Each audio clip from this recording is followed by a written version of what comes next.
Ever wondered what makes TV so powerful in Jamaica? Time to find out. Welcome to Global TV Group 358, where television meets innovation. We're not just about shows, we're about shaping society. In Jamaica, TV keeps you informed, connects diverse voices, and supports democracy. Imagine a Jamaica where broadcasters unite, sharing data and collaborating globally. That's us, a unified voice in the TV industry. Did you know TV advertising is still king? It drives website traffic, boosts brand equity, and powers integrated campaigns. Even in an age of digital, TV stands strong, resilient in tough times. Our global TV deck is your treasure trove of insights and data. With charts, graphs, and success stories, it's your guide to impactful TV advertising. Curious to learn more?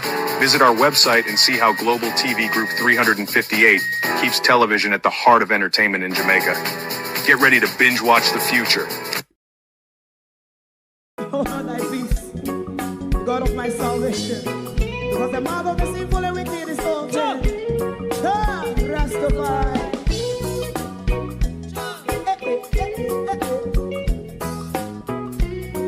Come with I. Rastaman throw one stone, and it break a bad feeling to all wicked men. That's a people there. Make a man throw one stone, and it bring a bad feeling to all wicked men. Only when man like Marcus Garvey speak, wicked men would I hear. Hear now hear.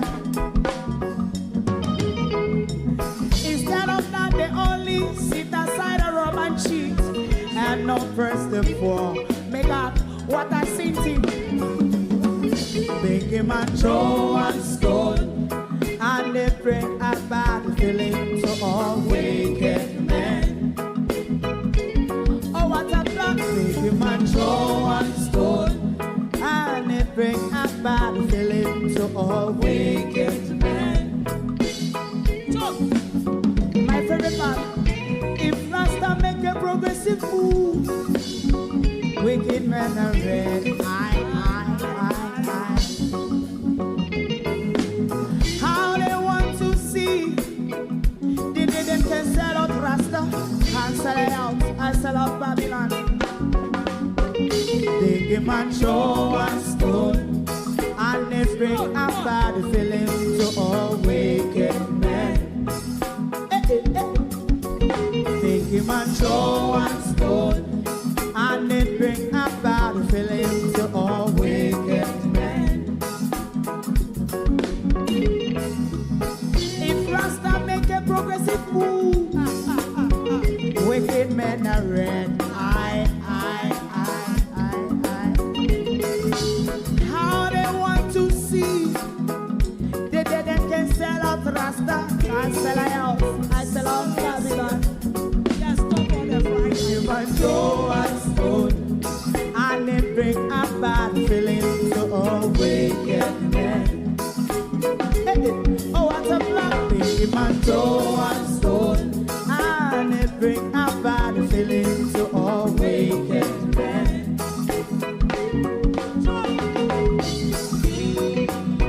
You have eyes to see, let him see. You have ears to hear, let them hear. What a prophet must say.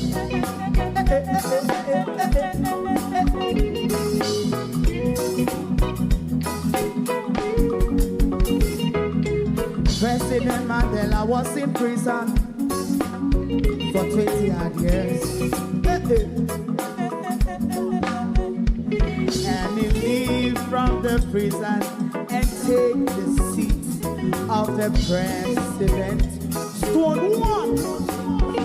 Big him and throw one stone, and it bring a bad feeling to all wicked men. Oh, what's a black? Big him and throw one stone, and it bring a bad feeling to all wicked men.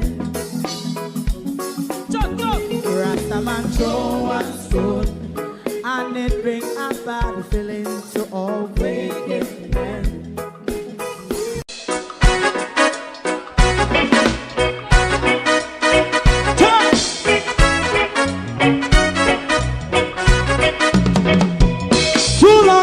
ghetto. Run, keep going on, let's process.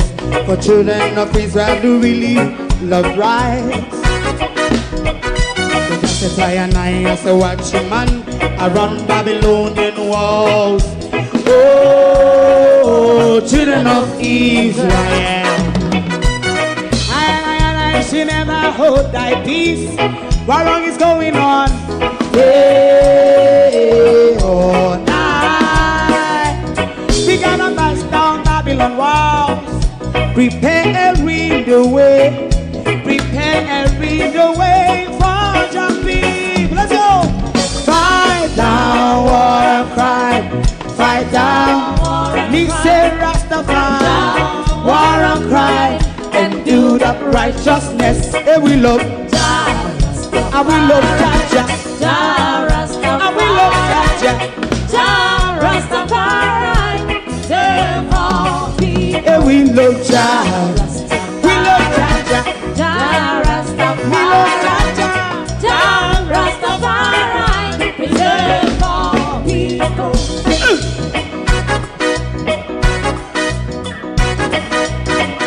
Put time away again. Listen, yeah. Just as I and I as a watching man, I run Babylonian walls. Oh, children of Israel. I and I should never hold thy peace while we penalize. Hey, oh, night. We gonna bust down Babylon gates. Preparing the way. Preparing the way for Rastafari. Fight down war and crime. Fight down war and crime. Rastafari. War and crime. And build up righteousness. And we love Jah. And we love Jah. And we love Jah. Rastafari. Preserve all. And we love Jah. Me love Jah. Me love Jah. Rastafari. Preserve all. Me love Jah. Rastafari. Another soprano has joined the anti-defamation choir. I'm going to sue you. Good morning and welcome. It's Friday, the 9th of January, 2026, where the world is much a more unpredictable place than it was in 2025. Welcome, one and all. Good morning. Like and share the live for us, please.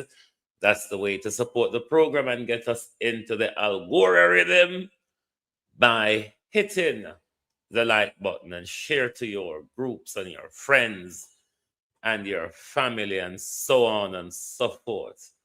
Good morning, everyone, and welcome. Thank you all for joining us, to my community of party and all my family members, platform moderators, membership holders, viewers, subscribers, commenters, and trolls. Good morning and welcome.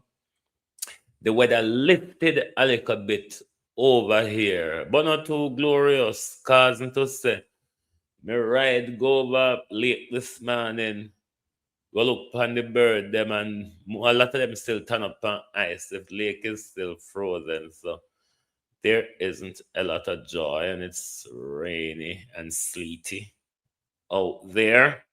Morning, everybody. We come out for Shia this morning, yeah.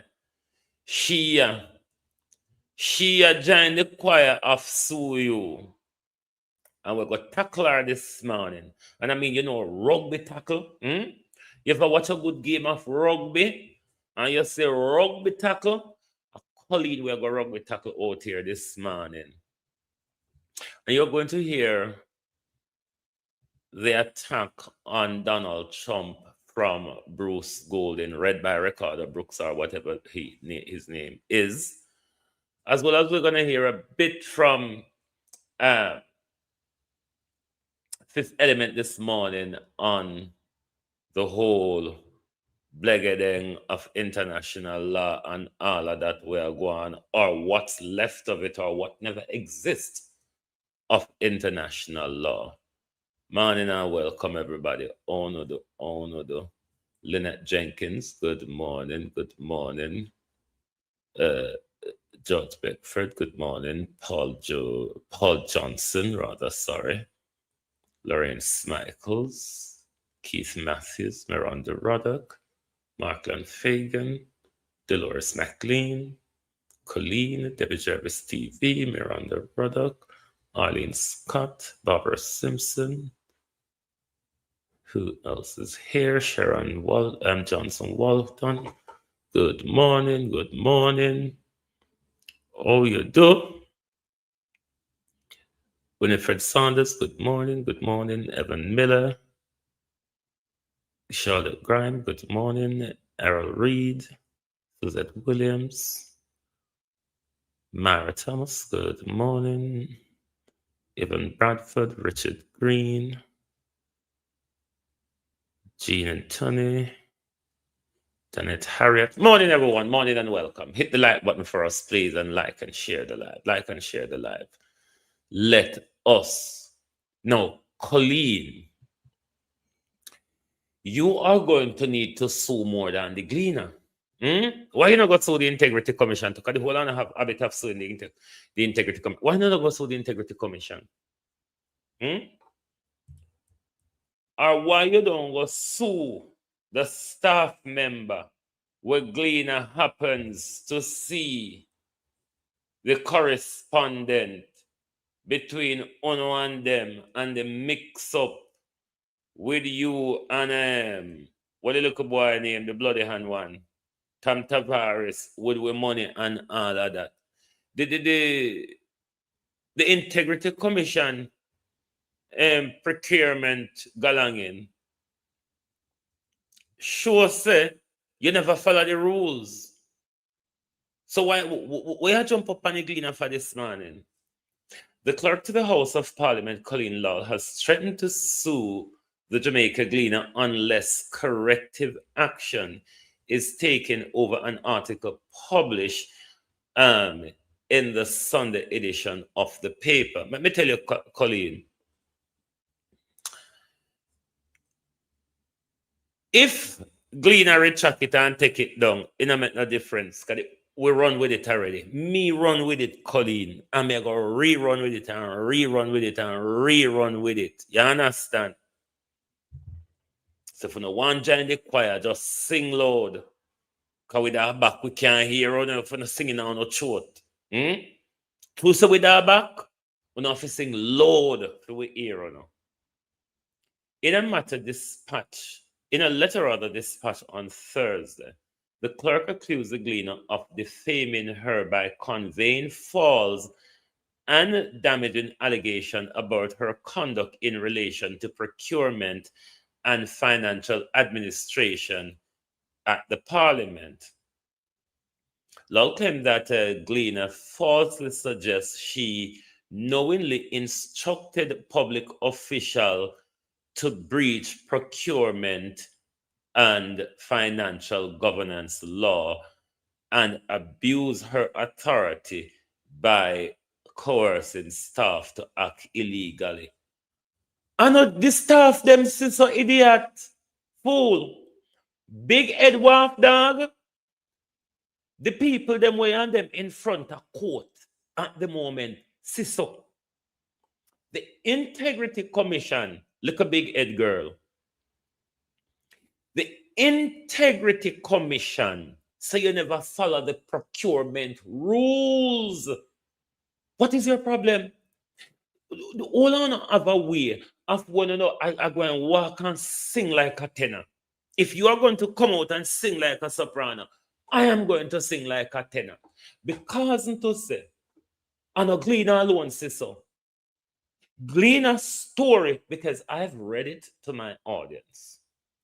Gleaner's story is backed up by correspondent Gleaner have claimed to see from Stewart and where the other officer named. The people them were on them in a legal wrangles.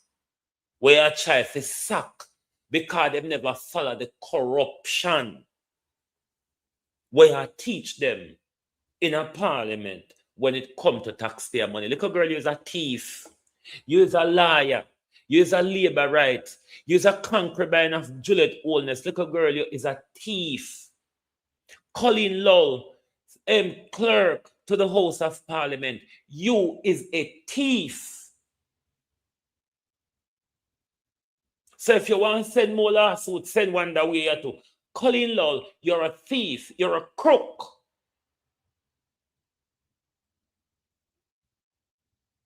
So if you have more of the public money for spend on lawsuits, spend some this way because you're a thief. You never follow the rules. The people them will come, they come work, so you try to corrupt them. And because they don't follow the rule, you kick them out and you hand them in a court. Isn't that facts? The Integrity Commission say you never follow the rule. When it comes to the air conditioner, when it comes to the refurbishing a parliament land, where you come out about?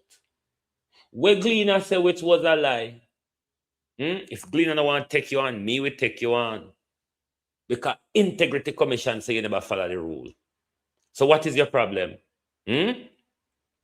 What is your problem? Dunce liar. Big head waff dog liar. What is your problem? You're a thief. It's what lawyers normally do.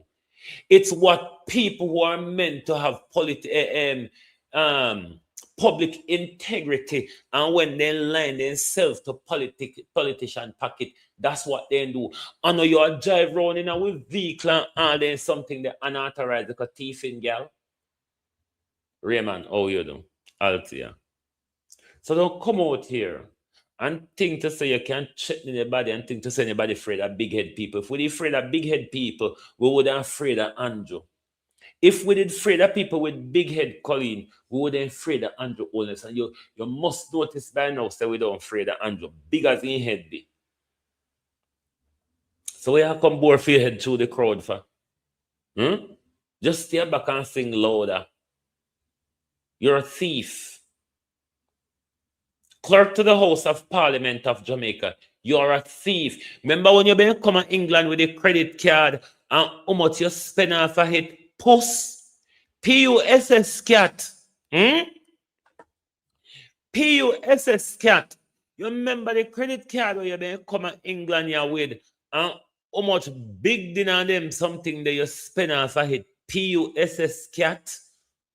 And you have the nerve to come out here and go on like people that call up your name. You're rude. You're a thief. Why don't you blame on a finger? Why all the while I feel we more to no context that pan when a fool no finger the problem? All the while you come out out of people mouth. When a fool no finger create the problem, why you don't come out out of no finger? Your finger is the problem, my darling. Anything that you ought to be having problem with right now are those fingers, those nimble fingers of yours. Well, when you come to the taxpayer money and the taxpayer property, you can't get your finger off of it. So nobody think of the Gleaner one. I walk and talk, you say you're a thief. The Gleaner me not talking the way me talking. But a thief you be. Y'all give instruction. Y'all give the same instruction where Donald Trump give. Don't follow the law, just do it my way. Y'all follow the same instruction where Andrew Holness and Juliet Holness give. Don't follow the law, do it my way. So what is your problem? Aren't you a thief? Aren't you a thief?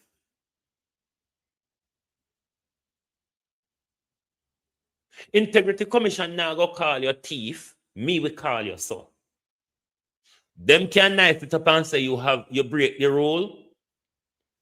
Me say you're a thief. I know the first. You may come to England with one with credit card already. And you spend how much a big dinner hotel galang in Pani. Thief in Collen Lowe. For your show about Valerie Curtis. When Valerie Curtis did that, you there hear them malpractice, yeah? Whatever mal them be malfeasing, mal this or mal whatever they are. You there hear them something yeah come out when Valerie Curtis was there and for you come and be a corruption. You and Juliet Oldness fight out Valerie Curtis to come entrench corruption. And the people them where you teach the thieving come out can't talk. And them show gleaner, the correspondent between you and them. Thieving Colleen. And them show the gleaner, the correspondent between you and you're a crook. You are a crook. You are a highway thief. So nobody run come out, come checking people about lawsuit. Like we can't call you a thief. You're a thief. All you have to do is keep your finger off people's things. That's all you need to do. And then, if we call your name that time, you can come out and say something. But for now, you are a PUSS cat. And no matter how much lawsuit you send around, you're still a crook. Because you people think people afraid of lawsuit. I'm like an idiot like me. You think lawsuit can quiet people. Why don't you sue the people that were past the correspondent between you and them to the gleaner? Why you don't go sue them? Why you don't go sue the Integrity Commission? Because on our practice, when the Integrity Commission come out with anything, on a run go sue. Why you never go sue the Integrity Commission who say you never follow the rule? You breach the procurement rule twice on 2 occasions. You breach the procurement rule twice. That's stealing. That means anytime you breach the rule, there's a bigger crime behind the breach of the rule. Thief! The breach of the rule, in the breach of the rule, Miss Puss, I just want to do the kickback in. So may I call you a thief? Because you're a thief. Because you breach the rules and you're a thief. There's a bigger breach. The procurement rules where you breach, there was a bigger corruption behind the breach. Because it's within that procurement breach, Colleen, a deso on a finger with money. A deso on a fix up invoice. A deso on a pass it on a special friend them who will pass like a thing to no. Colleen, you're a thief. Little girl, you're a thief. If you wasn't a thief, you would have followed the rules. When procurement rules are not followed, I wouldn't know one thief. When you don't follow the procurement rule, that the iron cross, the T, are hell bent on giving it to one or no friend. There's a bigger corruption behind it because you know get back something out of it. And the price want to put on invoice give it. I don't hit for the same thing. You remember Daryl Vaz charged with 1.4 billion. And Daryl Vaz get the bus them for $1. You remember Tufton charged with 31 million. And the same thing upon eBay and Amazon for 11,000 UK pound. You remember? So nobody go on like when we say a thief, darling. We mix you up. No. We not mix you. We talk we go so. We talk we not do. We talk we not do. How come the PNP them always a disrespect woman? Then this, then that. Can your mama come make a step up over her nastiness this morning? Can your nasty mama come well down on street side with the young boy? We have to tell your mama and say, mind your foot lady, make we pass because this is a busy street way. Can your mama come? What your name, dirty boy? Richard Green. Can your mama come make a tap up over this morning like a wildebeest in the forest? Oh, Tada. Gloria Morris, good morning and welcome. Oh, Tada. On a labor right. When people talk about when money was not thief. One if you have respect for no. What it is about Colleen and Juliet and any woman in a parliament that deserves respect. Respect as something where you can walk and buy. If you notice, money people get it without asking for it because they have money. And if you notice, we poor people on a fan way off because we're poor. So respect is something earned or bought. Just free where you walk and give out so. Me no lucky. A lucky walk and give away things. Just so. You either earn it or you buy it. What respect you say any of these labor right women in particular in parliament have for people have for them? Man, move on and go on. You're hungry like our. Hungry and distress. That are killing on labor rights. Anyway, let's go to the international banger and things now. We want to hear how Bruce Golden sees the galanging where gone with Donald Trump and his unhinged Served as Jamaica's prime minister from and his unhinged behavior.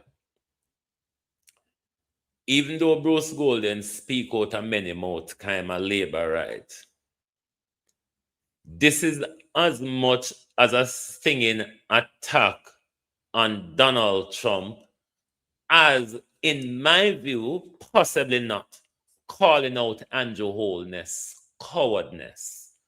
But all in all, Donald Trump have everybody on leash right now because nobody wants to be plucked out of their bed by the police crack of dawn.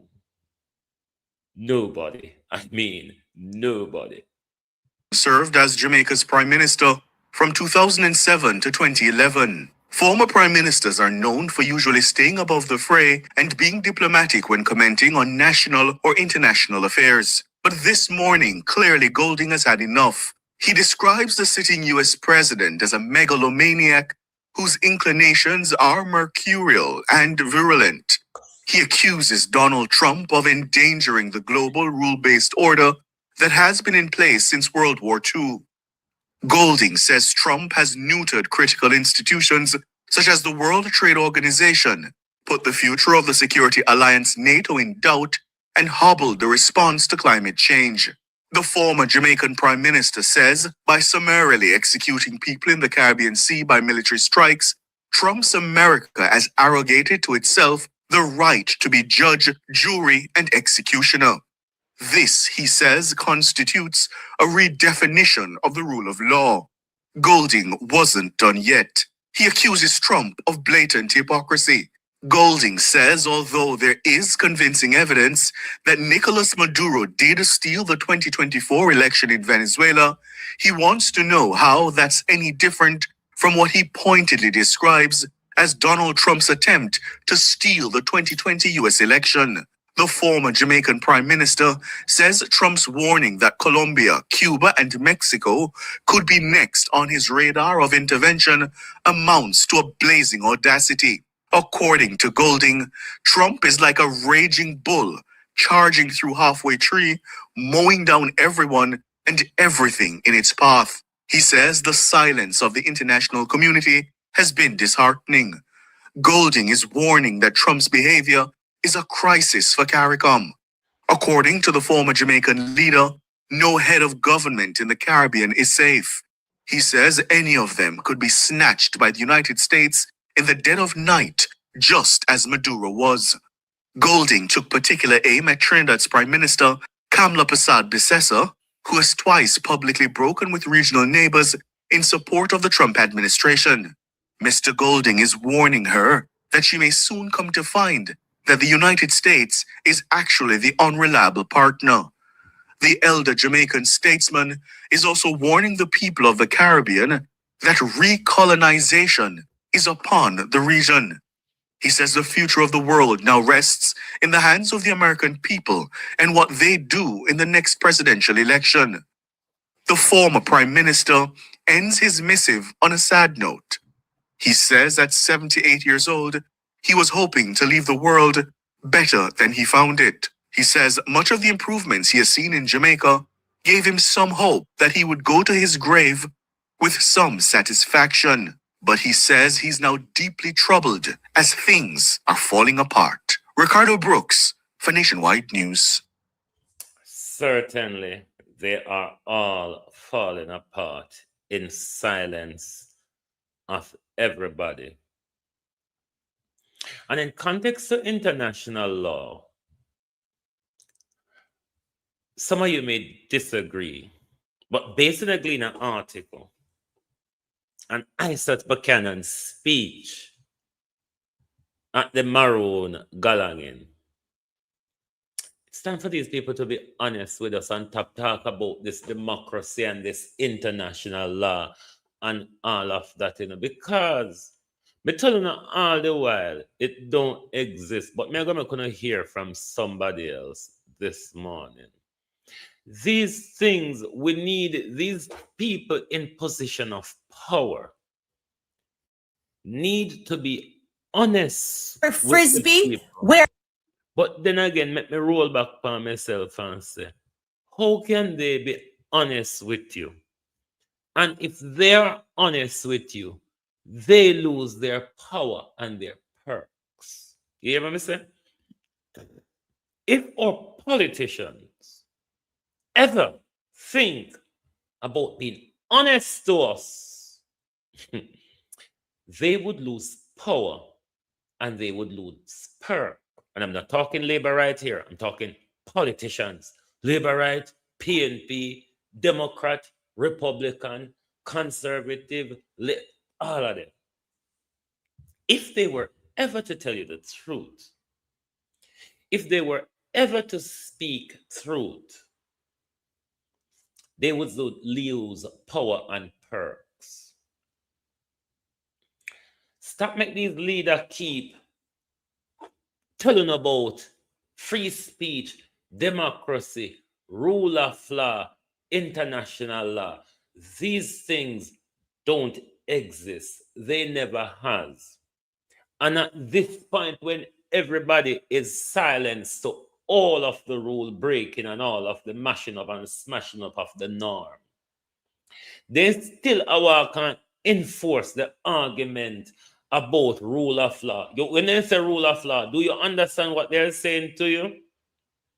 They're saying to you, the law applies to all of us, regardless of power, of status, of class, of color, of all of that. It's a lie. Don't say it. We know it's not true. It has never been so. I got in many problems at law school for this, because I said one of the things that makes it a lie, diplomatic immunity, immunity from criminal activity for some high-class people like the royals or presidents and prime minister who you don't persecute when they are in power, and if it has a limitation on it, they can corruptly ride it out until time has passed, as Paula usually say. Democracy, the way the West sees democracy, it stops at two levels. One, free speech, which you don't have, which you never have. And participatory democracy, the right to participate in a free and fair election. We have never been sold a bigger lie. Our counselor was elected by somebody and passed to us to vote for. Our MP was selected by somebody and passed to us to vote for.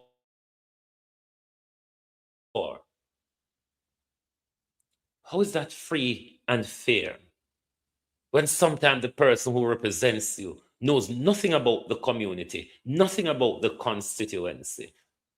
How is that free and fair election? That's where democracy stops. It really doesn't go further. Even poor white people were fooled by this whole thing, democracy and freedom of speech. There was a time when it benefits them because it was geared within their interests. They are waking up to see that it no longer benefits them. Because in a lot of ways, they are being treated just like us. So we politicians, them fit up walk and push the lie upon we about freedom of speech, democracy, rule of law, and then something there. In a go so. And a then like a thing there, we make them use pull over with eye, diplomatic niceties. And that's why in some way, okay, with Trump to wake the world up, for say these systems that we have been told about, and this system that have us locked in mentally, these things really don't exist. No, Donald Trump, as we say, the US has becoming more and more unilateral. America first, but it's no longer America first, it's America dominates. It has changed from America first to America dominates. Now, Donald Trump has pulled out of a lot of the U's, I's, and W's and a lot of the things. I don't mind, because these international organizations serves no purpose. They are a talking shop and a money laundering entity. So pull out of the World Health Organization, and pull out of UNESCO, and pull out of the Paris Climate Agreement, the Human Rights Council, UN Relief and Work Agency, UN Conference on Trade and Development, International Union for Convention of Nature, UN Human Settlement Program, Global Counterterrorism Forum, UN Framework Convention on Climate Change, Intergovernmental Panel on Climate Change, UN Women Entity for Gender Equality, UN Population Fund, International Renewable Energy Agency, the UN Nobel Organization. So America has pulled out of a lot of this.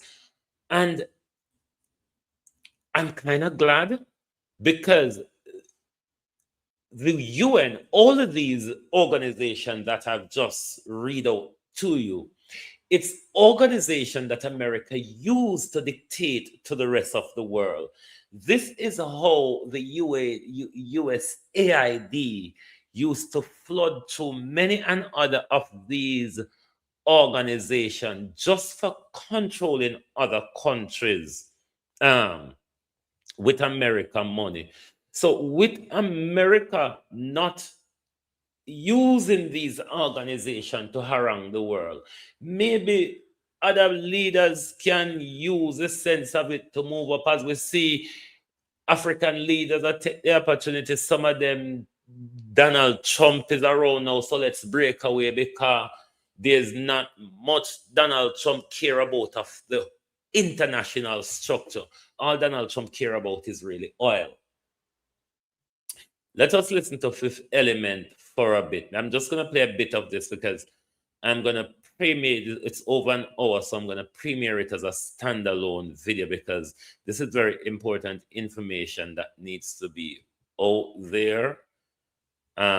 So let's listen for a bit.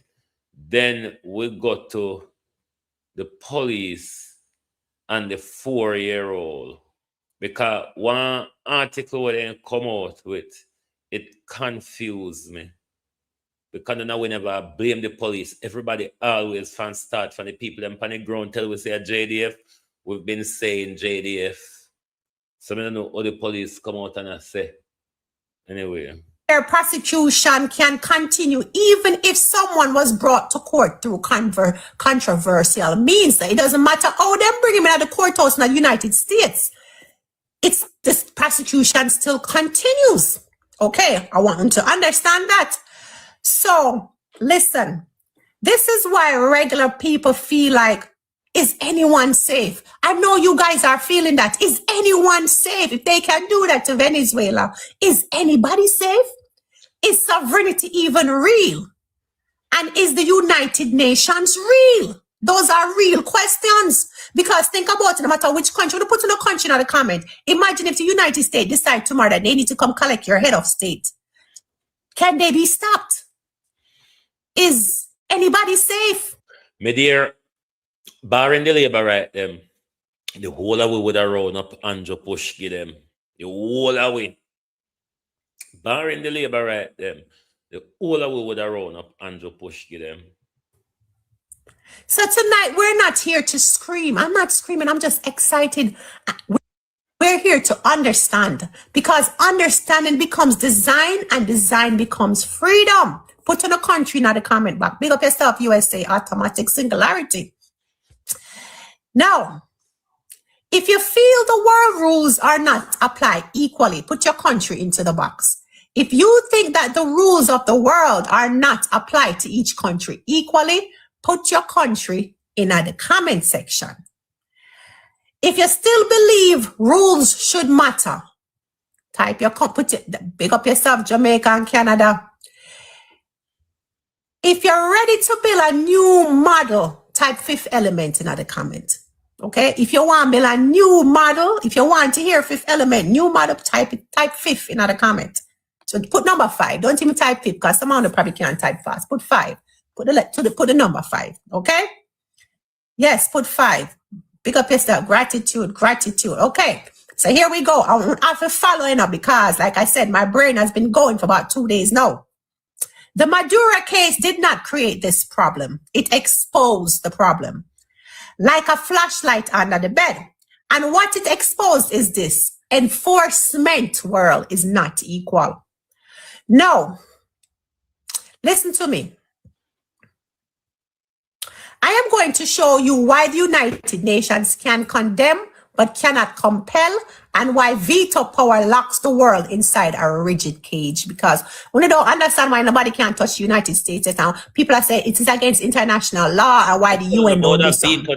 I'm about to explain that part, then I'm going to go into everything. Everything I'm going to tie in, okay? Because that's where my mind started, and I started to dig deeper. So the illusion, who can actually stop anybody? Okay. I am going to explain the United Nations structure, the veto power, why enforcement fails, and why it is not the US why the US is not the UN, but great power paralysis. So let's dismantle the illusion cleanly. The UN is not a world government. It is a forum. And the Security Council is the enforcement gate. So the United Nations is a forum, and the Security Council of the United Nations is just an enforcement gate. So the veto means any permanent member can block enforcement. You know, that's what veto means, right? When them veto something. So anybody that's a part of the Security Council can block enforcement. That includes these countries: United States, Russia, and China. So the system is designed so major powers are rarely coerced. Thank you so much, Reds. So I'm going to go back to Maduro to explain this. So look at the reaction: protests, diplomatic condemnation, calls for UN action, but condemnation world is not enforcement. Realize that the man have a court date for March. He went before the judge the 5th of January in New York, and they set him a court date in March. So he's still behind bars, okay? The head of state. So while the world can call for condemnation, call for United Nations action, remember, condemnation is not enforcement. And war powers push back inside the US. And inside the US itself, even the Senate advanced a measure to curb further Venezuela war powers without Congress. So that tells you how serious escalatory this is. However, so here's the reality: the United Nations can speak. But if the strongest actors don't cooperate, United Nations cannot force them to do a daggone thing, okay? So, if you think international law should apply to everyone, type yes in the comment. If you see power overruling principle, type yes. So now I'm going to talk about the dangerous trap that we fall into. I'm going step by step in it because I'm just not going to bust out my thing. So I don't know if I understand how the system and how I'm going to fix the system. So we're not, okay, then let's answer power with military. That's where North Korea comes in. You know, you're not about North Korea. North Korea in my head too. So this is where I'm talking about North Korea. So why military solutions are normally a trap? Because we know the United States are big military, the big, largest, most powerful military. Actually, to be honest, no military can stand up against the United States military. China is the closest, but not in everything. China lacks in a lot of things. So no one military can stand up against the United States That's military, wrong idea, period. Russia. Okay, they're still the most powerful military across the globe. And that's fact. That's not me making up nothing. That's their air, their sea, their land, their technology, equipment, manpower. They are powerful. However,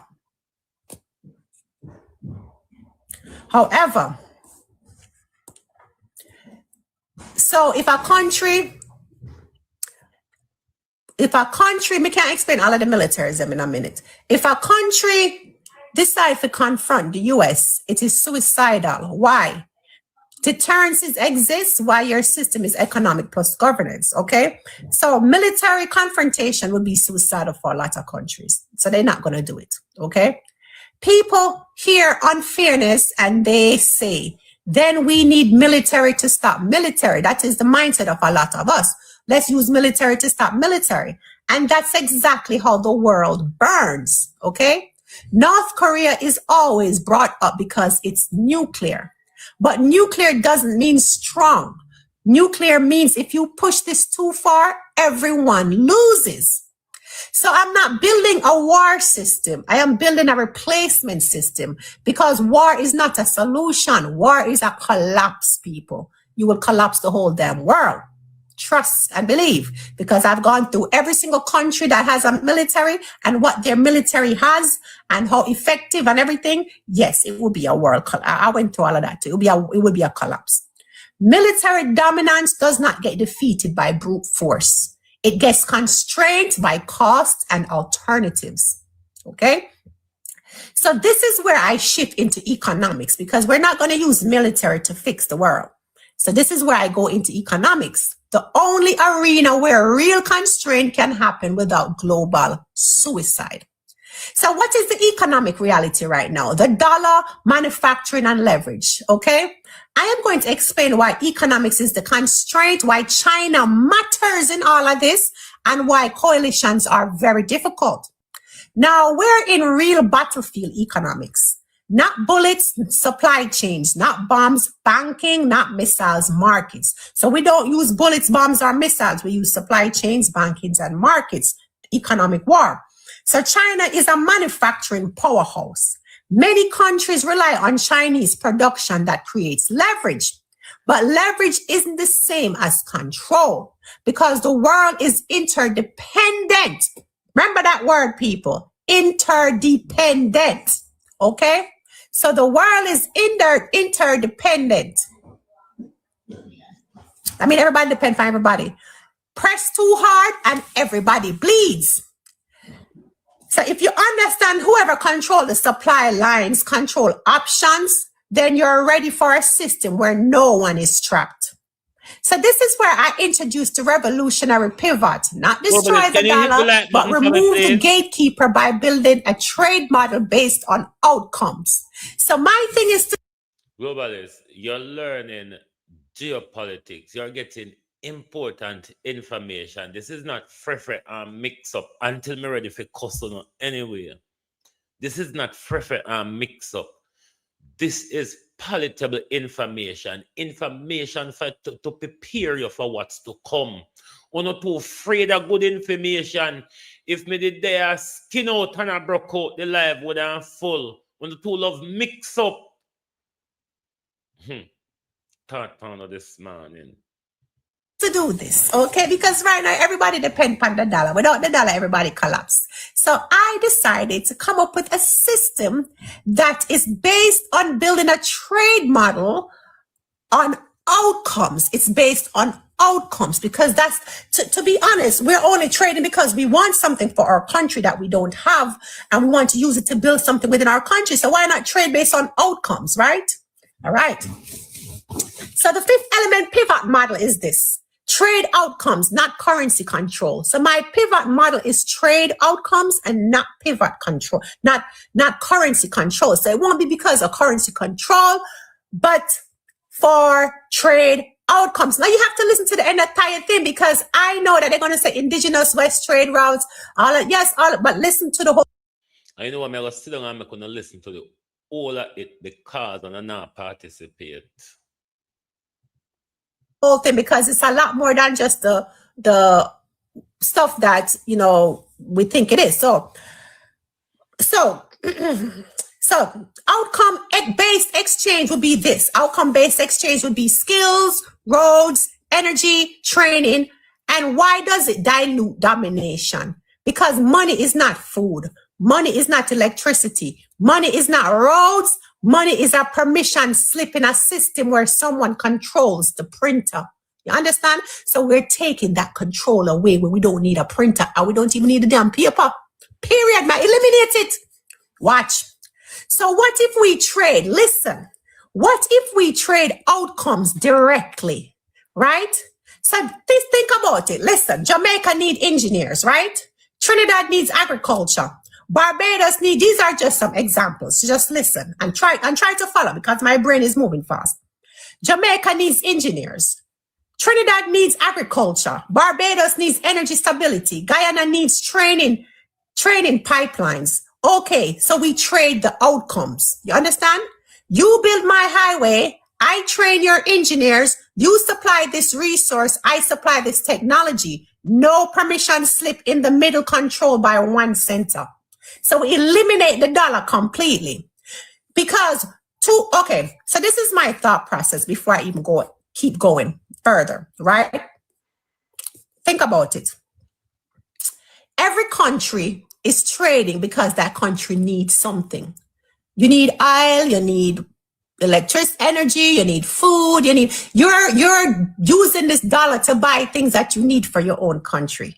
So if every country just trade with another country for what they truly need to develop their country, then every country could be developed and not developing. But it's a more complicated barter system, okay?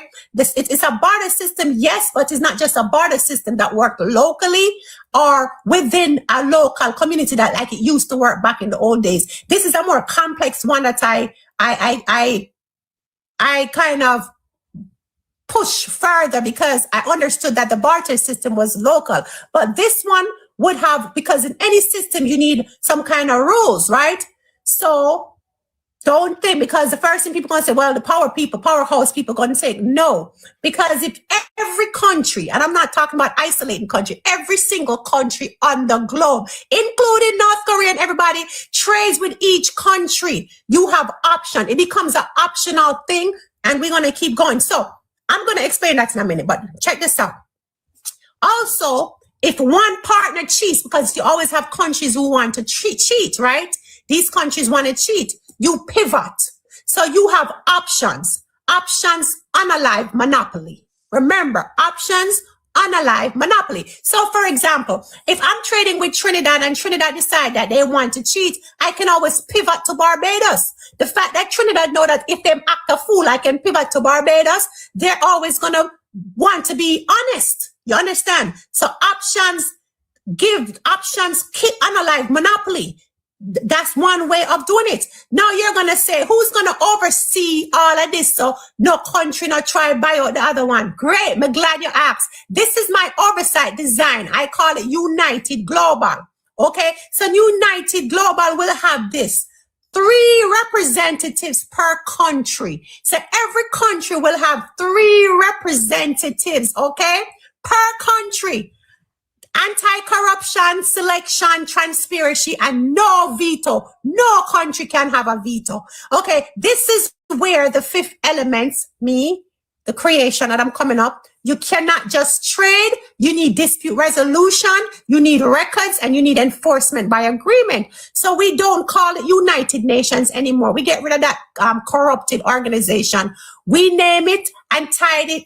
The name is tied to the old, the name is not tied to an old cage. Okay. We call it United Global. You understand?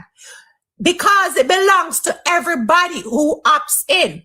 And the core rule is simple. Every country gets 3 representatives, not 1, not 2, 3, because 3 breaks corruption, people. 1 can be bought, 2 can collude, 3 creates a check. So if 2 are in cohesion, the 3rd breaks it, and nothing can get passed unless all 3 have to agree. Okay? And if all 3 don't agree, then no decision passes. Because a decision without integrity is a weapon. So all 3 of them have to agree or not get passed. Okay. So check this out. The anti-corruption. You say, how are these 3 people for each country chosen? I'm glad you asked. Can we think about that too?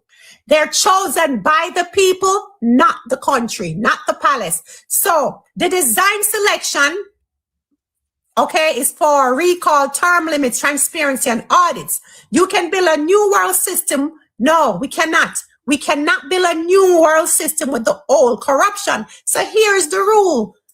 The people choose. 5th element says the people choose. So every representative must be term limited, publicly audited, and financially transparent and recallable. You understand? So the people in the country choose the 3 representatives that get to represent us in the United Global. It don't even have to be the prime minister. It don't have to be the leader of the country. 3 people that gets to represent the country is chosen by the people, not the leaders, not none of them people don't get to choose. The people of the country choose the 3 people, and those 3 people, they have term limits. They are publicly audited, financially transparent, and they can be recalled. So if them act a plumb fool, they can be recalled. Them not just sit down in there because somebody vote you in. Act a fool and the people can recall you.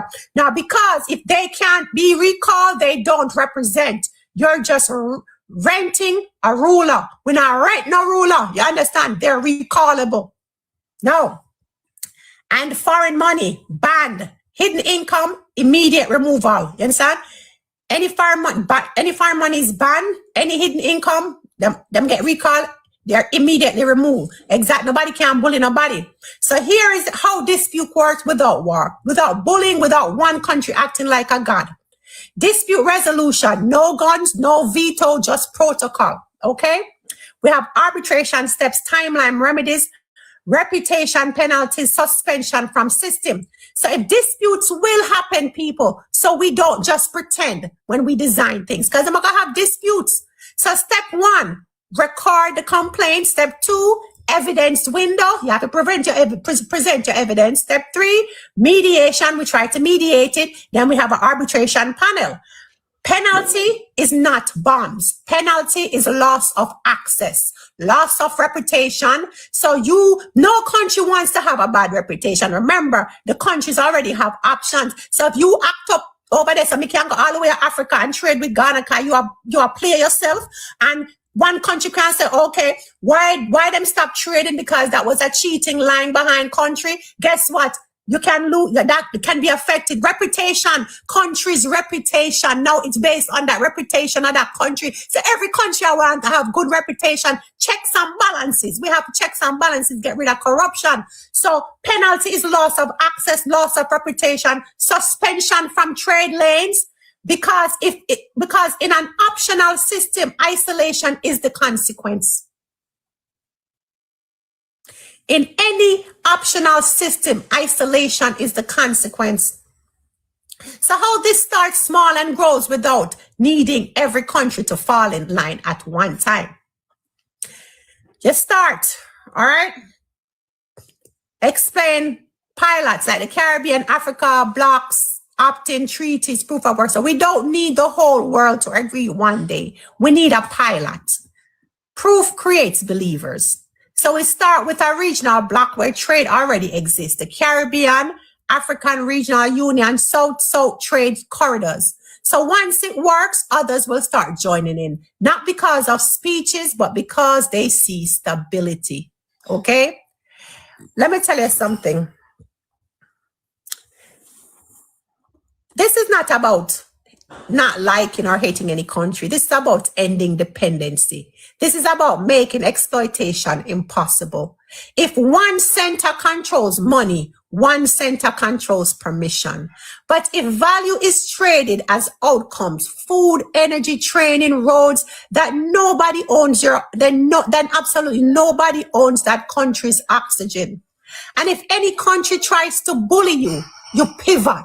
So anytime a country tries to bully you, you just pivot on them backside because options keep you free. Okay?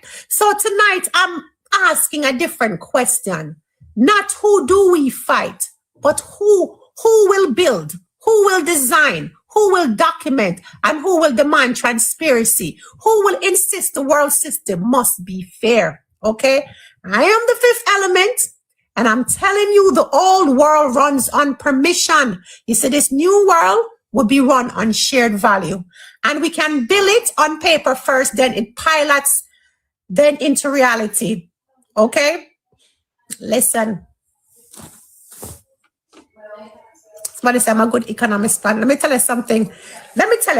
Yes, when I was doing this, let me read tell you some of the things that Nobody's hit the like button, please. Let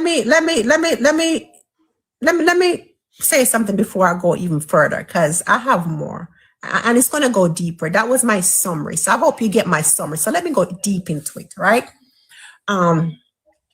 Because I had some questions, right? I mean, enough people log off, right? But it's okay because them not get it. I looked at the whole situation and I asked the question. I said, if the United States can just go into Venezuela and remove their head of state, is anybody safe? That means if them decide and make up some legal jargon about something anybody is doing in any country they don't like, they can just roll up into the country and take the lead and walk out. Because nobody's doing anything because the president is still locked up behind bars on United States soil. So that means nobody is doing anything. Why? Because why? Let me tell you. People say, you hear analysts and you hear people crying out, it's against international laws. They're not supposed to be doing that. Then I said, okay, but international law, they don't arrest people. They don't put people in jail. Who sits on these boards of international law, creates international law? Guess who sits on it? The United States, China, Russia, France, and Europe. So that's kind of a conflict in interest. So I said, okay, so why don't the other nations say something? Because guess who has veto power? Guess who has veto power? United States has veto power. So even if the Security Council, because the UN is just a forum, the Security Council is the people and where we enforce stuff like that. So United States, China, Russia, France, and Europe, UK, sit on, they're the ones that sit for the international law, in the international forum, sits on the Security Council. So then I'm thinking like, okay, so it makes sense why nobody can do nothing, but why can't the other big nations say something against what the United States is doing? And it came to me because the United States have veto power. So it's simple. Even if Russia and so does China and so does Russia, so does France and so does UK, they all have veto power against themselves. So if one of them said, me not like what you do, I veto, me veto, nothing you can't do about it. So that really gives them the authority, any country, if you go do anything they want to do, because they have veto power. So international law is useless. Absolutely. Absolutely. Speaking out is not the same as enforcement. What are we not understanding? Hot off the press, you can speak out. Them sit up on the same Security Council. Yes, I can condemn your actions. You are not doing the right thing, but there's no enforcement. Who went to New York and pulled Maduro out of jail? The man still in a jail and with man court date in a country that he's not a citizen or even a permanent resident or even have a visa to. He's the head of state. Whether United States just decide, a whole nother country, think about it, a whole nother country decide that, you know what, Trinidad and Tobago, I don't think your prime minister is legitimate. I think he didn't, the elections never run the way we think he should have run. Where come for him? Oh, by the way, let me look over there. So Australia, me not think few people legitimate either. Oh, Ghana, I don't think your president is legitimate. I'm coming for him. Oh, Burkina Faso, I don't even like how Traore got to power. We're coming for him. We're coming for him. That's all they need to say. They don't think you're legitimate. And China say, well, I don't think you should do that.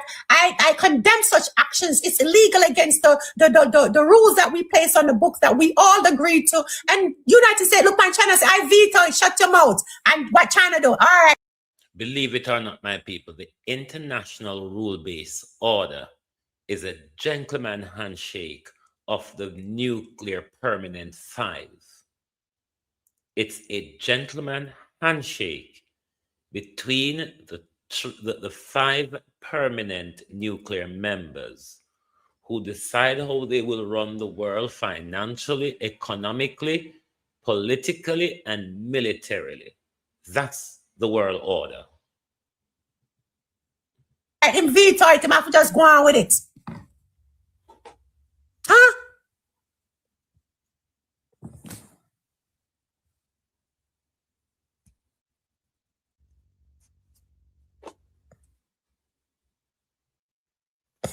So, because they're not going to enforce, they're not going to use military. Because if I go through all the militaries, they're not going to go to military force. So, economically is what they'll try to do. But China is not going to risk an economic collapse. Okay, this economic warfare is what they're going to do. But at the same time, looking at Venezuela, looking at these other insignificant countries, according to them, because they all have footprints and foot strongholds. All of them have strongholds in all the countries that has the resources. So why would they go to war with each other? They sit up on the same, them sit up on the same forum, the same panel, the same Security Council, them have the same rights. Why would I go to war with with each other when we come up with all of the foolishness? And we come up with the foolishness, and so why are we going to fight with each other? Enforcement is the important key, and they're not going to enforce anything. So I think, okay, so we're not going to use military. We got to do economic warfare. But we cannot do economic warfare in a system that is already one-sided, okay? BRICS is not as strong as it should be. The US dollar is still the major money across the world.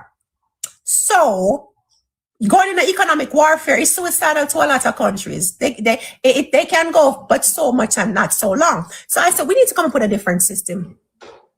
We need to come up with a different system. So how about I pitch this to the world that's listening, because otherwise from those five countries, the rest of the world is insignificant to those five countries, because them fields and them alone run things. So how about I pitch this to the rest of the world? How about we pitch it and we start doing it? Options, we don't, because I said if countries decide not to close their borders to the US and say, okay, we're going to do a reverse sanction on the US, close our borders, they're going to suffer. So how do we do this without suffering? Because the US dollar is the reserves for everybody, right? We get rid of the dollar, right? Simple. How do we get rid of the dollar without having problems? We start trading, use the old system with upgrades, serious upgrades, and measures in place that we start trading. We create options. We create new trading lanes and options. So instead of trading for money, we trade for outcomes. So that's what got me thinking, right? That's what got my brain rotating. So listen to me carefully. Not emotionally, not politically, want to listen to me systematically, okay? Tonight, I'm not gossiping. I'm not even outraged. I'm actually excited, okay? Tonight is not the left versus the right. Tonight is architecture. I am not here to tell you who not to like. I am not here to... Yeah, I'm not. I'm here to show you why the world feels lawless and why once I saw it clearly, I could not unsee it. I am the fifth element, aka a lunar skyfire. And when the old system exposes its cracks, I do not scream. I build. So this conversation that I have exists. It did not come from imagination. It came from observation that I had. The world watched a moment that made people very uncomfortable. Not because they liked or disliked the person involved. It's not even about Maduro right now. It's not about Maduro, the person, but because it raised a question nobody wants to ask out loud. A sitting head of state, Venezuela's president, was brought into the United States courtroom. Some people cheered. Some people panicked. Some people did not know what to think. But I did not focus on the man himself. You missed the point if you're focusing on Maduro. No, I focus on the mechanism. Because the real question is not, is he a good or bad person? The real question is, what does this reveal about how power actually works in the world?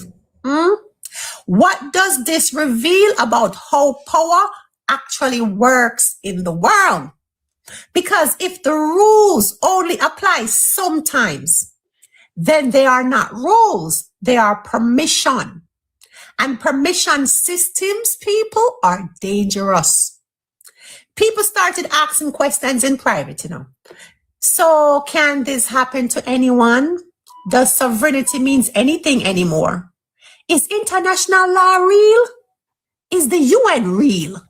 Or is it just decoration? These questions didn't come from paranoia, They came from a pattern of pattern recognition. And once you see a pattern, you cannot pretend it does not exist. So let me say this very clear before we go further. This is not a call for violence. Let me be very clear. This is not a call to overthrow anybody or anything. This is not a call for chaos. This is a design conversation. Because mature civilizations don't destroy systems at all. What they do, they replace them. So, what the Maduro situation symbolizes, whether you agree with United States policy or not, whether you like Maduro or not, whether you trust Venezuela or not, the moment that happened, it symbolizes something way deeper. Enforcement is not equal. Power determines consequences. Institutions speak, but power acts. That's not ideology. That's just a plain observation. So here is the uncomfortable truth. You see, when people feel that the world is governed by power instead of principle, something dangerous happens. They stop believing in fairness. They stop believing in law. They stop believing in cooperation. And that's how civilizations start to decay. Not from invasion, from loss of legitimacy. So why I didn't jump to anger first? Why was that not my first response? Some people respond with anger. I did not. Because anger does not build.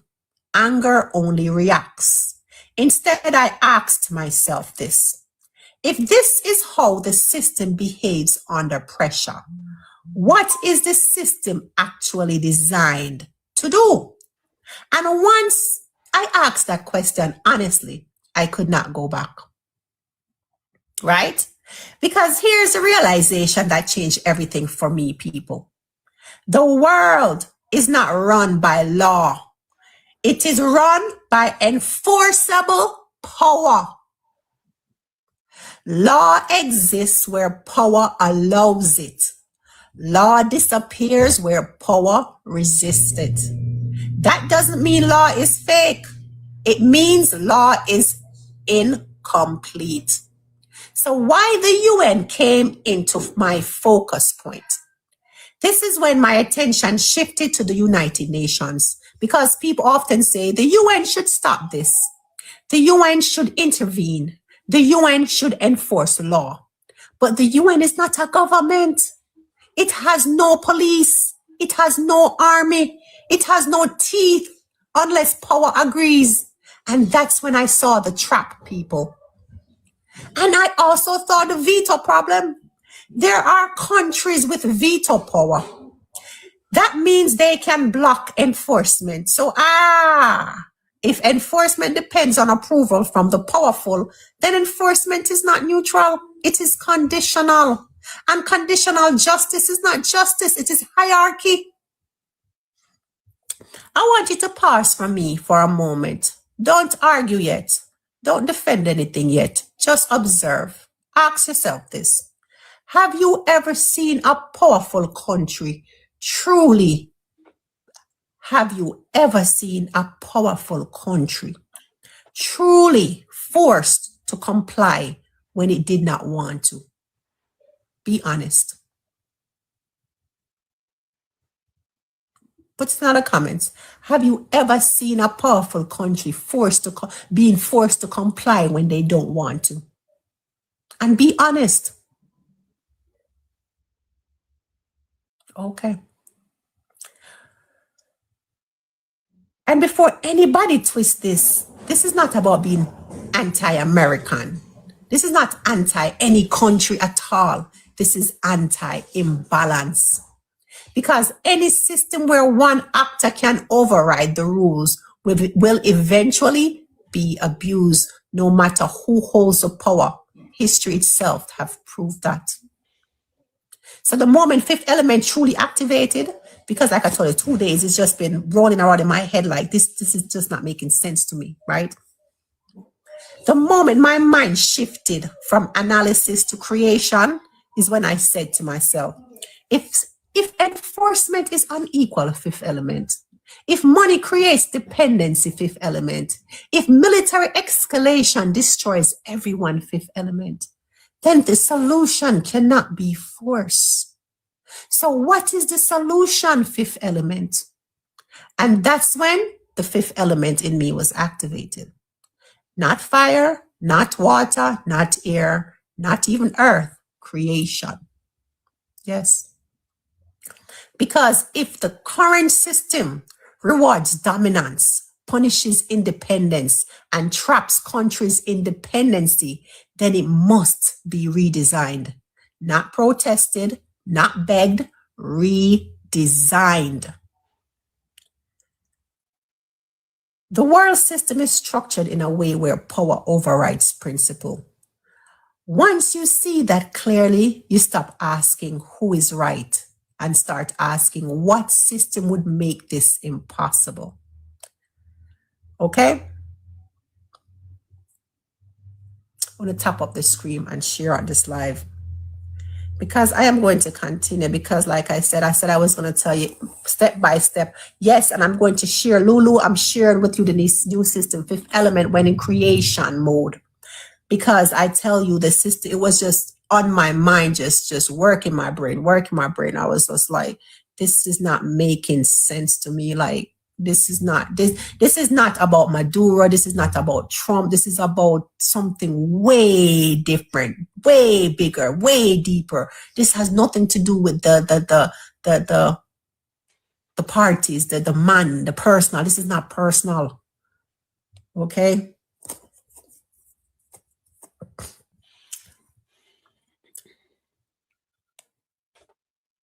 Someone wants to take a breath with me. Because if you're just joining me, this is not a rant that I'm doing, and this is not an attack. This is structural truth. I showed you the crack, and now I'm going to show you why the crack exists. Because if you don't understand the structure, you'll blame the wrong people and fight the wrong battles. The biggest misconception. Most people think the United Nations is a global government. Tell me, how many people here think the United Nations is a global government? Maybe we should ask that question. Because most people think that. If you were one of those people who thought the United Nations was a global government, type yes in the comments. Don't be ashamed. This is not, you're not going to, because most of the world thinks that. So you're not going to feel bad. But okay, thank you for being honest, Prince. I like people that can be honest with themselves. That's the first step in us even moving forward. Thank you so much. But it's not. Most people think the UN make rules. It does not. Most people think the UN can stop countries. It cannot. And once you understand why, the entire world will start to make sense to you. So what is the United Nations? What do they actually, what is the United Nations? What are they? The United Nations is a forum. It's a meeting place, a discussion table, a negotiation room. That's what the United Nations is.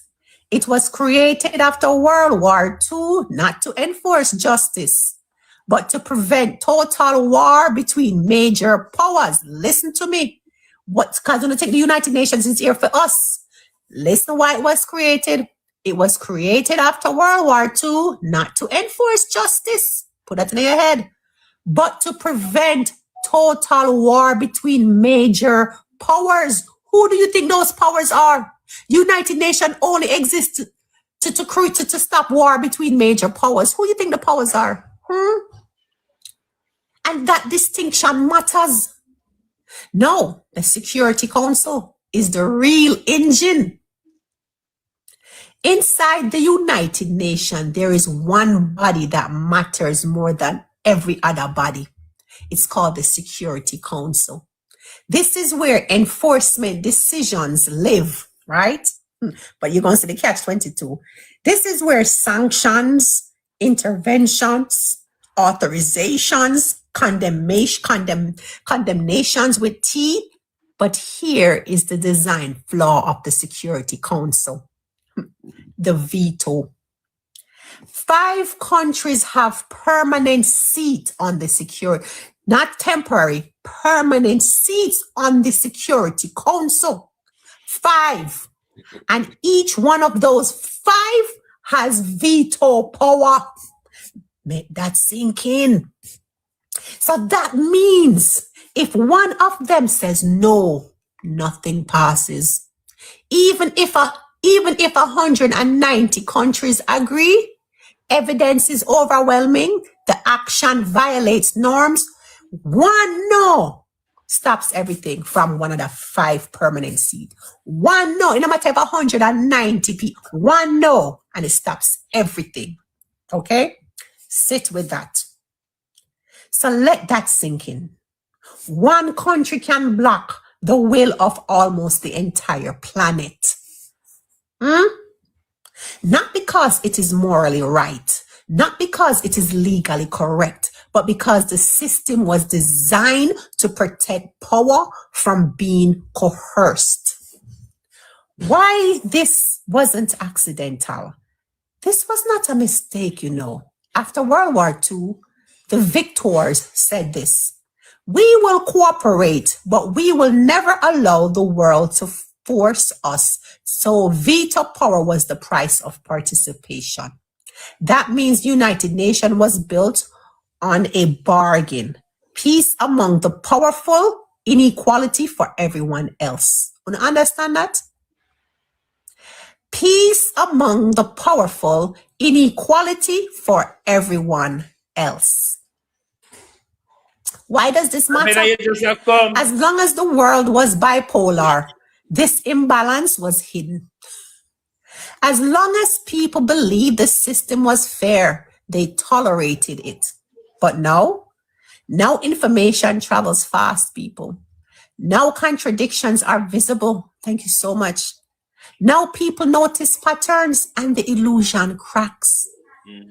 So when people say, why didn't the UN stop what happened to Venezuela? The honest answer is this: because the UN cannot. They can't stop it. If a permanent member refuses, they cannot. That not a failure of intention is a failure of design. No. This is not just about the United States. The same protection applies to Russia and China. Others with veto power too. So this is not just US controls the UN. This is great powers paralyze the UN. So if China say no, if Russia say no, Just one of them have to say no. China is between China. Okay, so the 5 powers: China, Russia, US, France, UK, right? Any one of them say no, but them 3 there: China, Russia, and US. So if somebody say, China say, yo, we want you not do that with Venezuela, and US say no, that's when it done. Nothing happens. It stops. It stops. One of them, just one of them, all of them have the same power. Okay? So great powers, those 5 great powers, they paralyzed the United Nations because it was. And this was why Donald Trump refused to take the Venezuela dispute to the Security Council, as a country have ought to done when there's a dispute between 2 countries. Because Donald Trump knows that both Russia and China would waive their veto in front of America, stopping America in its track from getting international authorization to do whatever they want to do in Venezuela. He possibly knew as well he wouldn't get the authorization in Congress. This is why he bypassed everything: Congress, all the international layers, and him just go forward. You only need an asshole to show you that rules don't really make no sense. Was built for them. It wasn't built for nobody else. That's the lie I'm telling you. It was not built for nobody but for them. That's even worse, because it means no one is accountable when power refuses constraint, or restraint, I should say. So when condemnation feels empty, this is why you see strong language, urgent meetings, statements of concern, resolutions without enforcement. The United Nations becomes a megaphone with no hands. People speak, but nothing moves. That's why you see them condemn the actions. They can condemn all day. Strong language. They use strong language. They have urgent meetings, statements of concern, resolutions. We got to do this resolution, but there's no enforcement because they cannot enforce anything. Them not have no power to enforce it. How this affects smaller countries? You see, for a smaller nation, this creates a dangerous reality. You can be invaded, you can be sanctioned, you can be pressured, and you can be isolated, and your only recourse is moral outrage. But moral outrage does not stop power.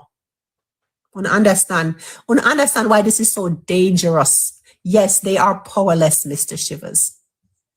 So the psychological damage, this is where trust erodes. So this is when people see that rules applied selectively, enforcement depending on strength, and law bending for the powerful, they stop believing in institutions. And once belief dies, cooperation dies. And why protest alone doesn't fix it?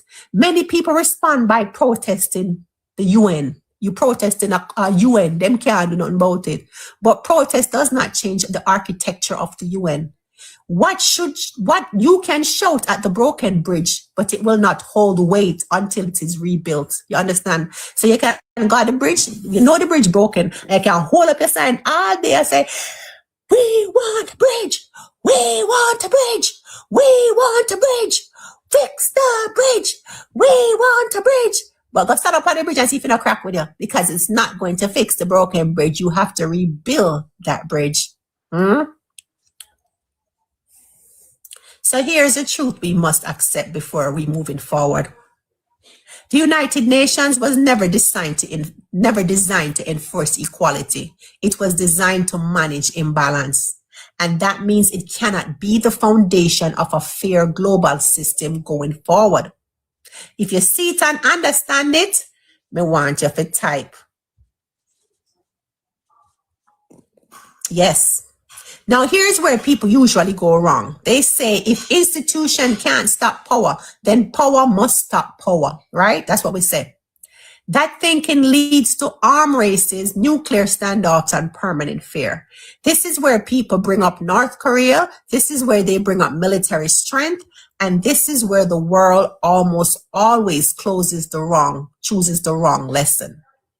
Now, because I'm going to explain why military answers are a trap, why nuclear deterrence freezes progress, and why force cannot build fairness. See, once you understand that, you'll see why the only viable path forward is economic and structural redesign. Okay? Remember, the UN is not evil. You know what the UN is? Outdated. And outdated systems need to be attacked.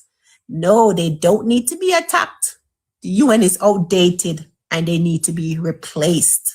So this is where Fifth Element came in with the replacement system, because the UN is outdated and it needs to be replaced. And tap up the screen, because we're going to talk about it, because people say, well, let's do the military, let's do war. I'm going to tell you why the military is a trap. Tap up the screen. Thank you so much, Verna. Tap up the screen, people. The military trap. Why force will never fix the world, and why nuclear power freezes everything. And Paul Buchanan, when I choose the Paul Buchanan, I go back a quarter Wednesday. I think Paul Buchanan and Andrew Casey have been, I think it's coming up next week as well, to the appeal, the new appeal. I think next week it'll hear. Everything. I want you to listen carefully now.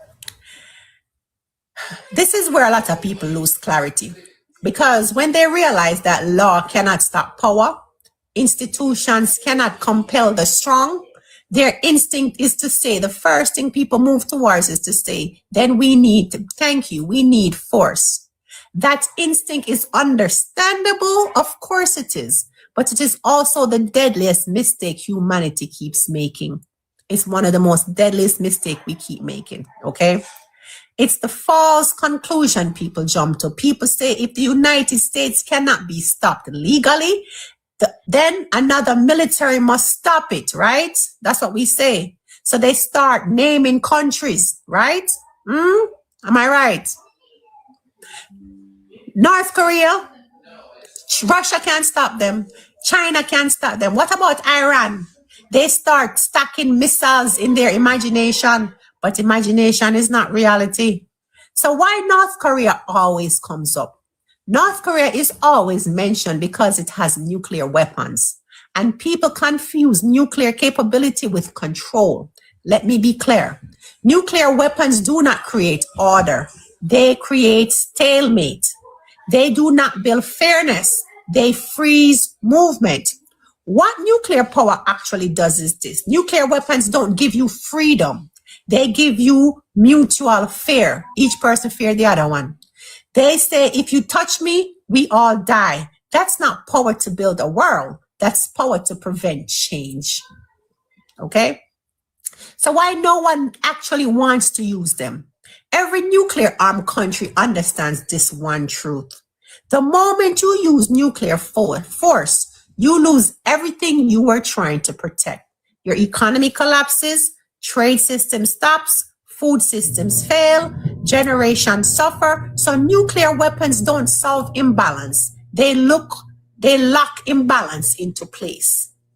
So the military illusion, here's the illusion people live under. They think military strength equals control. It does not. Military strength equals deterrence, denial, and destruction, but it does not equal legitimacy, cooperation, development, or trust. You cannot bomb your way into a fair system. So why military escalation always backfires? Every time humanity chooses force to fix imbalance, more money goes into weapons, less money goes into food, less money goes into education, less money goes into infrastructure. So even if you win, you lose the future. So why this path traps small countries? Because it often traps the small countries. For small and developing nations, the military logic is a cage because they are told choose a side. But choosing side means this: dependency, proxy war, sanctions, and a loss of sovereignty. Military blocks does not protect small countries. What they do is consume them. They eat them up. Here is the uncomfortable truth that nobody likes to say. No military on earth can force global fairness without destroying the planet. No military on earth can force global fairness without destroying the planet. And that includes the United States, China, Russia, anyone. So if your solution requires force, it is not a solution. It is a countdown. Take a breath. This is not weakness. This is wisdom. Knowing that doesn't work is how you find exactly what works. So here's the fifth element perspective. Thank you so much. This is where the fifth element separates the crowd. I am not fire. I am not destruction. I am creation. And creation does not start with a weapon. It starts with structure. So if law cannot restrain power, that's what I said. If the United Nations cannot compel enforcement, and if the military escalation destroys the whole planet and everyone, then what remains? What tool exists that can apply pressure, avoid war, preserve life, encourage cooperation, and punishes dishonesty naturally? Only one thing I came up with, and it could be plenty others in your eyesight. Economics introduced carefully. Carefully introduced economics. Yes, economics. No greed economics. Not exploitation economics, but structural economics. The flow of food, energy, labor, skills, and infrastructure. This is where the real power lies, people. Why economics is different from force? Because economic system don't rely on fear. It rely on access, it rely on trust, it rely on participation and optionality. And here is the key. You cannot force people to trade with you. Trade is voluntary. Which means trade systems can be designed to reward fairness and punish domination. The moment everything clicks, yes, it was this moment for me when everything clicked for me. Military power forces compliance. This is when it clicking on my head, right? Me say military power forces compliance, right? But you see, economic systems, it shape behavior. Force creates enemies. Economics create incentives.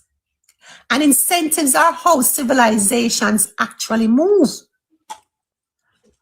So if you understand why war would fail, you can type no war. And if you see economics, how you can use economics, you can write economics. But I am going to talk about the manufacturing, supply chains, currency dominance, and why China matters, why money became the gatekeeper, and why removing the gatekeeper changes everything, okay? It's not about not liking money. It's about understanding how money is shaped, representing value, and started to control it. And once you see that, you understand why the fifth element does not destroy system, I re-anchor them, okay? So on the top of the screen. Yes, economics, we are going at it. I love that. And it might sound boring to some people, but you see, if you understand it, and you realize that every country can become developed and not developing, and nobody will be a powerhouse because everybody do them thing. You realize how powerful that is. If you understand this economics that I'm putting towards you, and you realize, say, every country will have the ability to become developed, not developing because you're trading the outcome, not the currency. You don't realize how some people don't understand how powerful that is, you know. I'm so excited about it. Boy, I tell you, we got every single country and tell them that them to do. Where does power actually lives? Money, manufacturing, and the gatekeeper problem. Let's talk about it. Now we step into the real control room. Come in the control room with me. Yes. No missiles, no armies, no long speeches. Supply, access, and flow. This is where modern power lives. In previous statements that I've made, I've showed you what cannot fix the world. And I've showed you what already controls it. Most people think government run the world. They don't. The world runs on who produces, who transports, who insures, who finances, and who clears transactions. Politics argues on the surface. Economics decides underneath. Yes. So let's talk facts, not feelings. The world goods do not appear magically. Phones, machinery, medical supplies, construction materials, electronics, solar panels, batteries. They are manufactured, and manufacturing creates leverage. So why do China matters? This is where China enters the conversation. Not as an enemy, not as a savior, as a mode. Or I say node. China produces a massive share of the world's manufactured goods, yes? That doesn't make China the boss. It makes China embedded. Embedded power is subtle power. Embedded versus dominating power. Dominated power uses force, right? US. Embedded power uses necessity. China. So if you rely on someone's production, you consider their interests, and that's not ideology. It's just simple logistics. But here's the catch.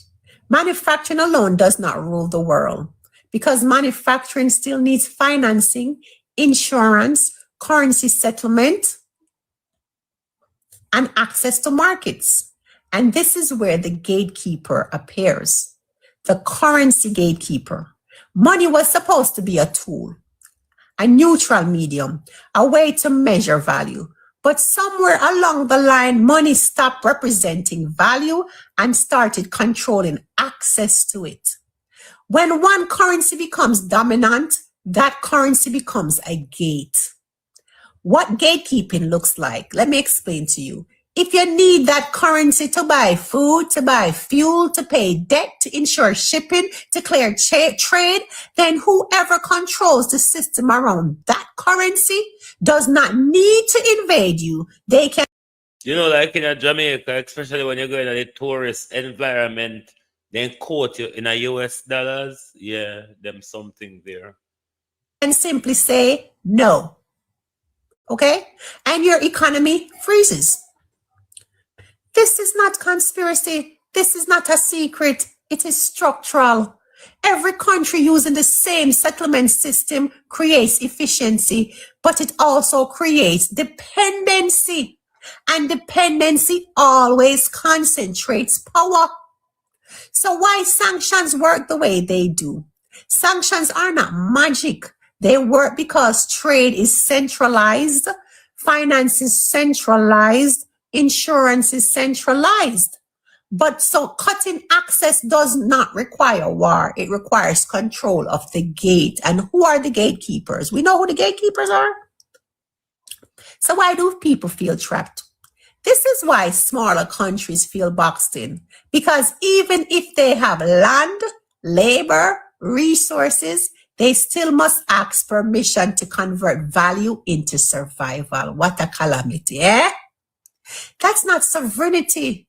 That is conditional existence. All of the smaller countries are existing conditionally. You hear me? Under this gatekeeping system. So this is not about abolishing money. Money is not the villain. Centralized permission is. Money became dangerous when it stopped being a servant and became a filter.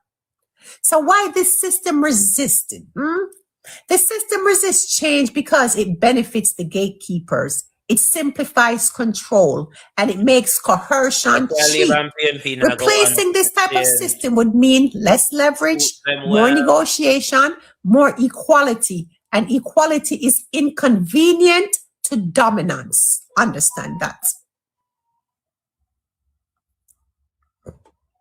Now, here is the fifth element insight. This is where the fifth element reframes everything, okay? So instead of asking, how do we destroy the dollar? Thank you so much. I asked this question, how do we remove the gate, right?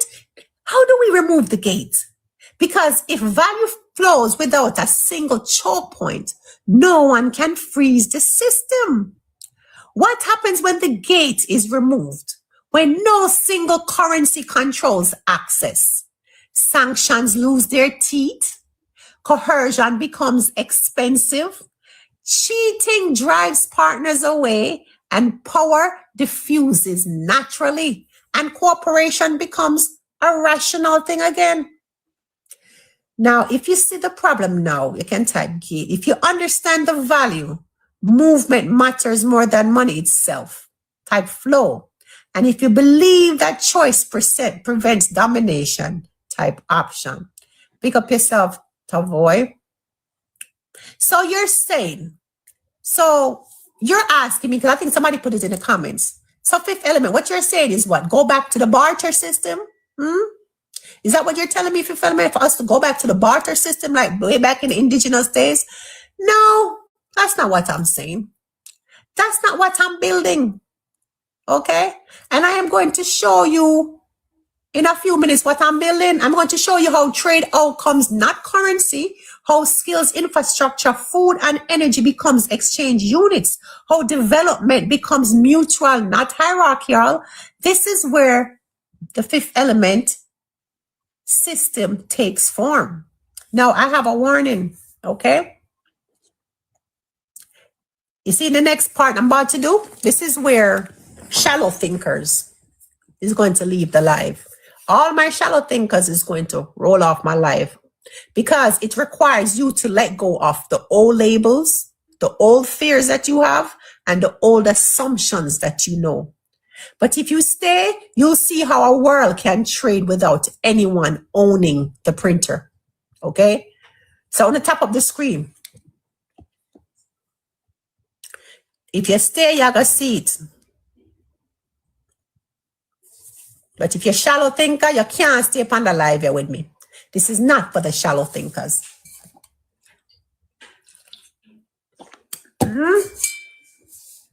Fifth element, been thinking. I've been thinking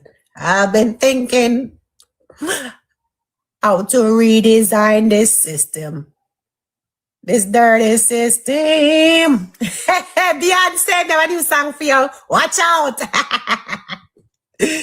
I woke up in the morning and said, damn, how did this happen? I looked on CNN and I saw that Maduro was still locked up in New York. Oh, say not guilty. He is not guilty. Whoa. United Global in the house. Whoa. He is not guilty. So how the hell they went into Venezuela and took him and his wife back to New York if he ain't guilty? Because that's how power works. USA say veto. Beyonce, you have to go sing that one there for me. Queen Bee, you have to go sing that one there for me. Are you alone can manage that one there?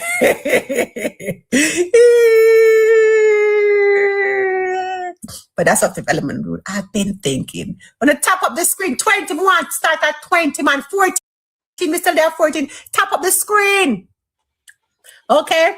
Outcome-based trade. How we remove the gate without collapsing the world. How do fifth element remove the gate without collapsing the world? I've been thinking. I feel like a Medea upon that. But this is when Medea tried to recreate that. Hey, how do we remove the gate without collapsing the world? Fifth element had to ask the question because I've been thinking. Wanna come, tap up. Yeah, it is, you know what? It is such a beautiful, liberating feeling when you just, boom, it just hits you like a lightning bolt. You'll be like, what? Really? It can actually work? The system can work. So, wow. On the top of the screen. All of the people in my shallow thinking and a roll off. Roll out. I just need my deep thinking thinkers here. You just say, you're liberated. Just truly liberated. Hold on the top of the screen.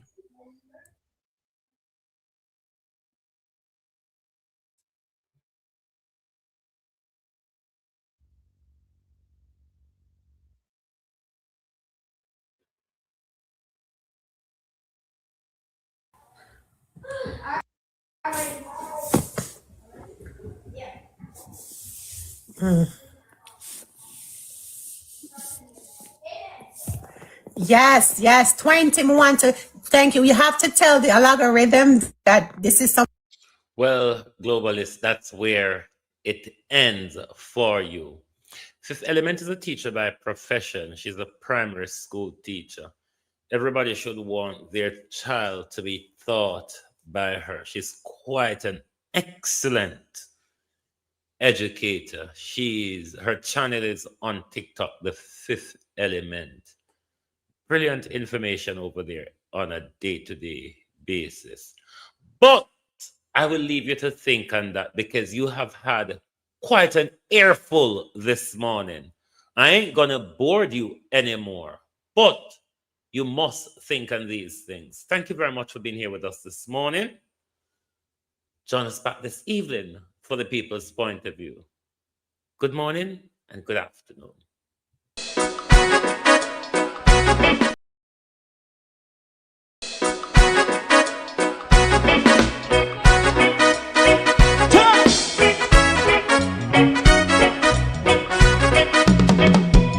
Too long in our little ghetto.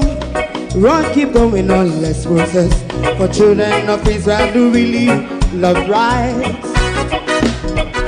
So just a and I as a watching man, I run Babylonian walls. Oh, children of Israel. I should never hold thy peace. What wrong is going on? Hey, oh, night. We gotta bust down Babylon walls. Prepare the way. Prepare the way for your people. Let's go. Fight down, war and cry. Fight down. Listen, Rastafari. War and cry. And do the righteousness. Hey, we love. And we love Jaja. And we love Jaja. Yeah, we love Jaja. We love Jaja. We love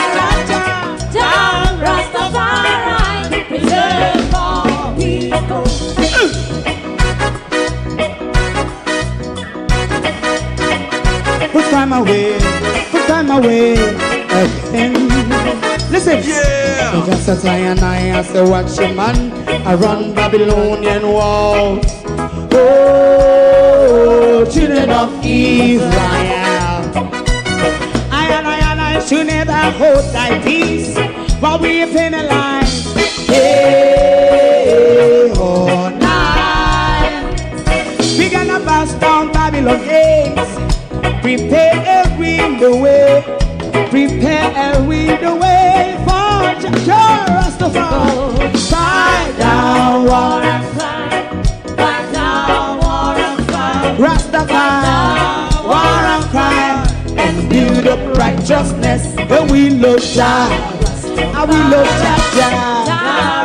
And we love Jah. Rastafari. We love all. And we love Jah. Me love Jah. Me love Jah. Rastafari. Preserve all. Me love Jah.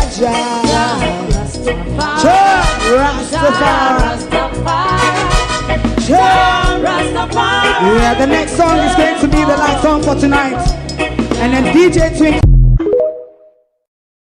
If you don't like missing out on the latest shows but still enjoy classic hits, then Global TV Group 358 is your perfect match. Global TV Group 358 isn't just another channel, it's your ultimate TV experience. From breaking news to binge-worthy dramas and timeless classics, we've got it all. Our unique blend of original content and global favorites means there's something for everyone. And guess what? With GTVG's seamless streaming, you can watch anywhere, anytime. Plus, our interactive features let you be part of the action. So, whether you're a seasoned binge watcher or a casual viewer, Global TV Group 358 is here to keep you entertained day and night. Don't just watch TV, experience it with Global TV Group 358. Subscribe now and never miss a moment.